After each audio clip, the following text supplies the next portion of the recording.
Factors of stream entry. So far the discussion has focused on those who have reached the highest stage of complete realization of Nibbana. It is worthy, however, to recognize the many individuals, especially householders, who have entered the stream to Nibbana or have caught a glimpse of Nibbana. These individuals have spouses and children conducting their lives virtuously in the wider world. In modern times, people's understanding of and feeling for Nibbana and enlightened beings has changed considerably. The view held by many people in the past of Nibbana as a heavenly city of eternal bliss has changed into a view of extinction. Having less contact with Buddhist teachings and being influenced more by materialism has led people to see Nibbana in a negative light, as something to be avoided. At the very least, they see Nibbana as something distant and without relevance to their lives. To address this problem, apart from instilling a correct understanding of Nibbana, people should be encouraged to take special interest in the first stage of enlightenment, of stream entry. The importance of stream entry goes beyond an academic interest in Nibbana and enlightened beings, but it often gets overlooked. The Buddha repeatedly taught, Bhikkhus, for those whom you have compassion and those who are receptive, whether friends or colleagues, relatives or kinsmen, these you should exhort, settle and establish in the four factors of stream entry. The life of a stream enterer does not appear alien or frightening to contemporary people, rather it appears admirable. Many of the stream enterers at the time of the Buddha were lay disciples and were exemplary people. They were virtuous, led contented family lives, and were engaged in society, helping their community and the Buddhist religion. Although stream enterers have reached a level of realization, they still possess a subtle degree of defilement. They still grieve and lament when encountering separation. They still have preferences and aversions like unawakened people, although these are attenuated and do not lead to serious misconduct. Their suffering is minor compared to the suffering they have abandoned. They are firmly established and secure in a happy, wholesome and faultless life. Prominent stream enterers from the Buddha's time include Bimbisara, king of Magadha, who offered Welu Vana, the first Buddhist monastery, and who kept the weekly observance day precepts. Natibindika, founder of the famous monastery of Jetavana and incomparable benefactor to the monastic community and to the poor. Vishaka, foremost lay woman supporter, who is renowned in the Kosala country. She was very active in promoting social welfare despite having 20 children of her own.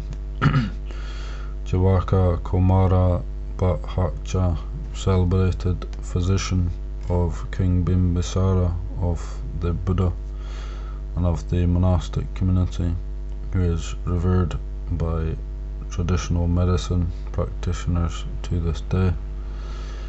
Nakula Pita and Nakula Mata, husband and wife who were utterly faithful to each other in old age and vowed to meet again in future lifetimes. The attributes of a stream enterer that was mentioned earlier is the abandonment of the first three fetters, samyojana, personality view, doubt and attachment to rules and religious practices. Freedom from these fetters focuses on the absence of certain qualities. There is, however, much emphasis in the scriptures on positive active qualities. There are many of these active qualities, but essentially they can be incorporated into a group of 5 qualities: faith, sada; moral conduct, sila; learning, sutta; generosity, kaga; and wisdom, panya. Below is a description of the attributes of stream enterers, both in terms of active and present qualities, and of abandoned qualities. A. Active qualities. 1. Faith. Stream enterers possess firm trust in truth, goodness, and the law of cause and effect. They have confidence in wisdom that it is possible for human beings to overcome suffering by realizing the conditioned nature of reality. They have faith in the virtuous people who follow this path of wisdom and have profound respect for the triple gem, Ratanataya. Their faith is secure and unshakable because it is rooted in true understanding. 2. Moral conduct. Their behavior through body and speech is appropriate, and their mode of livelihood is honest and upright. Their conduct is free, it is not enslaved by craving. They act in accord with truth to promote virtue, simplicity, dispassion, peace, and concentration. Generally speaking, this means following the 5 precepts, which is considered perfect moral conduct. 3. Learning. Those learned in spiritual knowledge, sutta want. They have studied the noble teachings, Riya Dhamma. For generosity, they delight in giving and sharing. They relinquish what they have for others. They are not stingy. 5. Wisdom. They possess the knowledge of a learner, Sheka. They see clearly into the Four Noble Truths, dependent origination, and the 3 characteristics. They abandon all wrong view, Michaditi. They have no doubt concerning the Four Noble Truths. They know the world as it truly is. 6. Social action. Stream enterers abide by the virtues conducive to communal life, Saraniya Dhamma, which engenders social unity and concord. They do this perfectly because they maintain the last virtue of right view below, which connects all the others. These virtues are as follows: 1. Physical acts of loving kindness, metta kaya karma, mutual assistance and respect. 2. Verbal act of loving kindness, metta vaci karma, well-intentioned advice and instruction, well-mannered speech. 3. Thoughts of loving kindness, metta mano kamma, thinking well of others, wishing to assist others, cheerful demeanour. 4. Distributing lawful gains with others, sadarana bhogita. 5. Possessing a similar virtuous conduct as one's companions, sila samanata, acting in an agreeable manner. 6. Sharing right noble views with one's companions, titi samanata, which lead to the end of suffering. In the scriptural passages that describes noble views of virtue 6, there are 2 special characteristics mentioned of stream enterers. 1. They have transgressed the discipline Vinaya. It is their nature to confess this transgression. If they transgress the discipline Vinaya, it is their nature to confess this transgression without delay to their teacher or wise companions, and to show restraint in the future.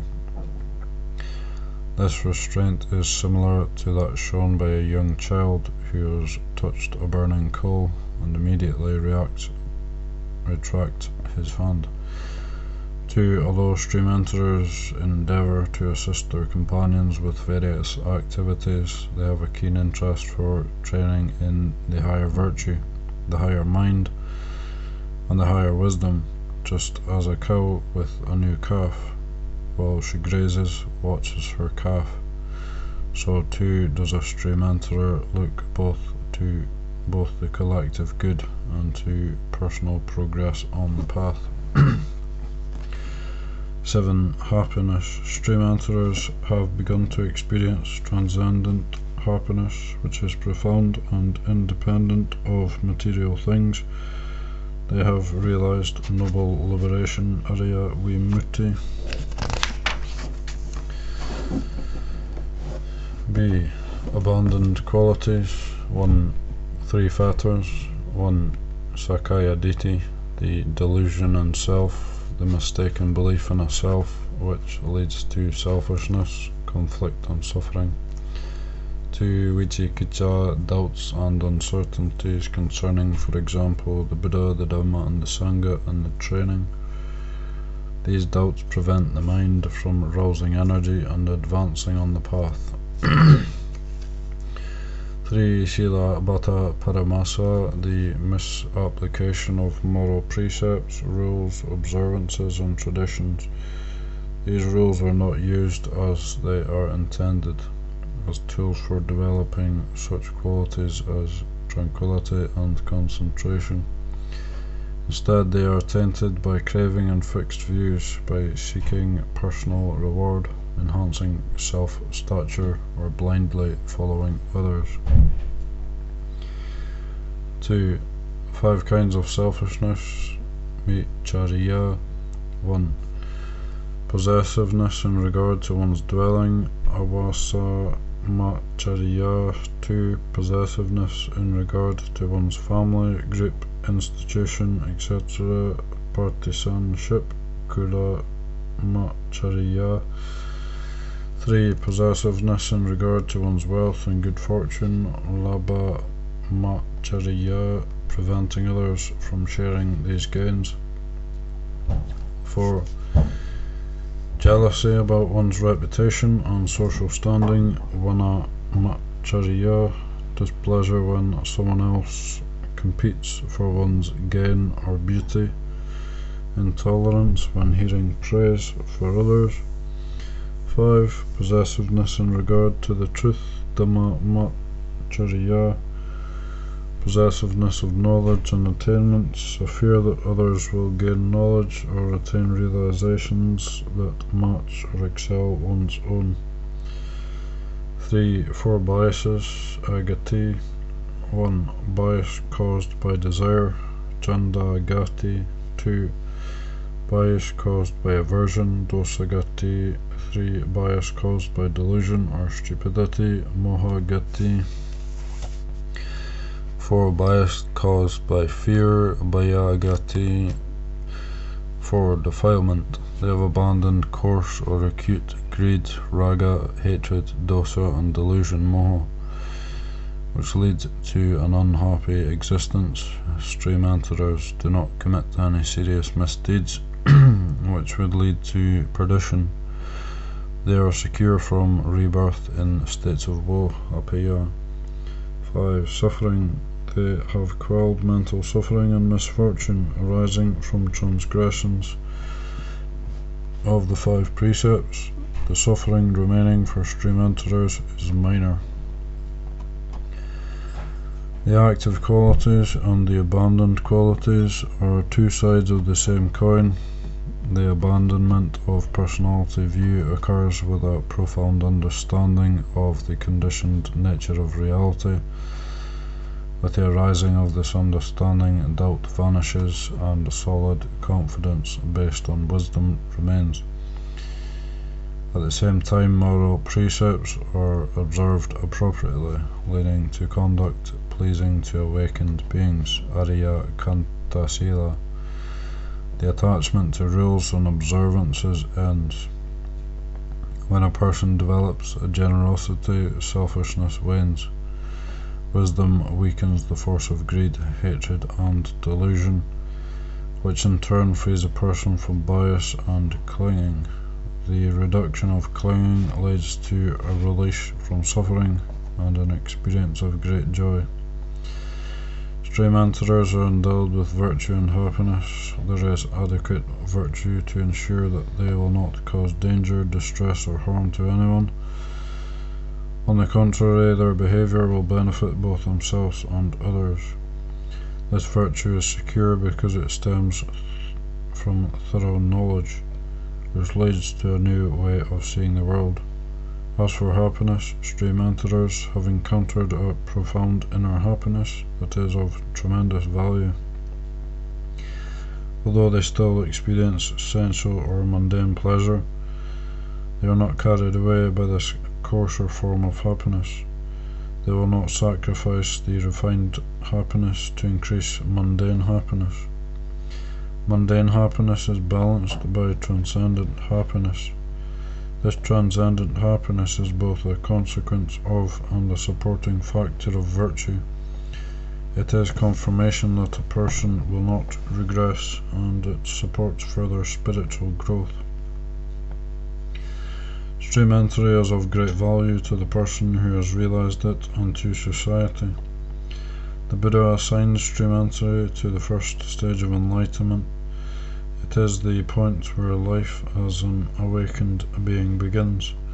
Stream enterers are true disciples. They are part of the noble community, Arya Sangha, which is the crucible in which humanity is refined.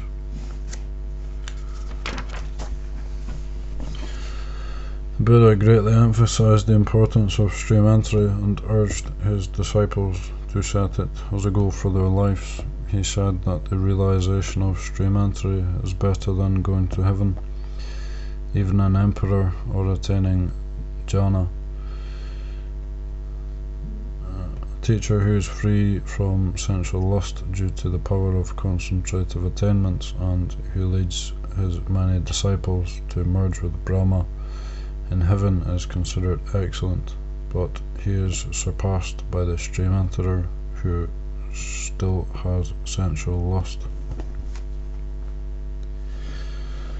Better than ruling the whole world, better than going to heaven, better than lordship over the universe is reaching the stream of awakening, the fruit of stream entry. Those people who feel that Nibbana is too distant to reach, too esoteric, too desolate or ethereal, should use the state of stream entry as a bridge for understanding, because stream entry is closer to their experience and easier to understand. At the same time, stream entry is directly linked to Nibbana, as it is an entry into the stream leading to Nibbana, or as the first glimpse, Patama Dasana of Nibbana. This dual benefit approach is appropriate for contemporary people and still accords with the Buddha's principles. Stream entry should be the goal of individual practitioners and of the Buddhist community as a whole. In the meantime, one can reach an intermediate stage as either a faith devotee, Sadhanusari, or a truth devotee, Dhammanusari, whose members are considered to have approached stream entry, dwell in the path and progress without falling back, and are sometimes included as noble Arya or true disciples, Savaka Sangha. Those who hesitate or for some reason are delayed can dwell in the preparatory stages of virtuous person, Kalyana Putu Jana, possessing beautiful qualities, or learned noble disciple, Sutawa Arya Savaka. These individuals have studied the noble teachings, Arya Dhamma. They have responded to the call of the truth. They have escaped from the jungle of confusion and recognized the starting point of the path. Although they may still falter, they possess the necessary factors to begin the journey.